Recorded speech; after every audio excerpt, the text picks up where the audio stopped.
How do these attitudes of sure and unsure, certain, thinking a lot about the candidates compare year over year? And I ask because, and maybe I'll tee you up with one statistic, there's a figure in this report that says 17% of US citizens who thought a lot about the candidates in 2020 did not vote that year. So for the folks who are telling you, yeah, we're thinking a lot about it, they're registered voters, but is there a chance that a good number stay home?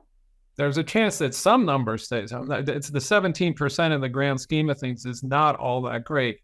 Saying that you think a lot about the candidates, or that it really matters who wins, or that you're motivated to vote is strongly correlated with actual voting, but not totally correlated with actual voting. So some of those people do not, for whatever reasons, it may be convenience. Maybe they just couldn't make it to the polls.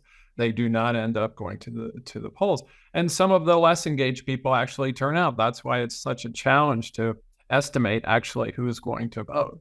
I would say one more thing, that the share of people who say they're extremely motivated to vote, we had a record turnout in 2020, record voter turnout, the presidential election of 2020.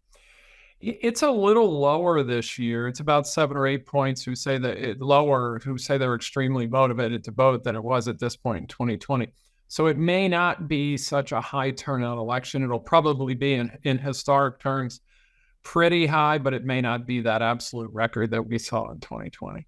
Interesting. From your data and from your polling, can you speculate or say why turnout might not surpass 2020's? It's hard to say, and again, that might shift over the last 3 weeks. But it's hard to say, whether the pandemic, focused people's minds a little bit more on the election, and perhaps the mail voting at that time was so popular that it was, people took advantage of that. It's hard to say, and it's not a big shift, but it is interesting, that it may not be such a super high turnout election as it was in 2020.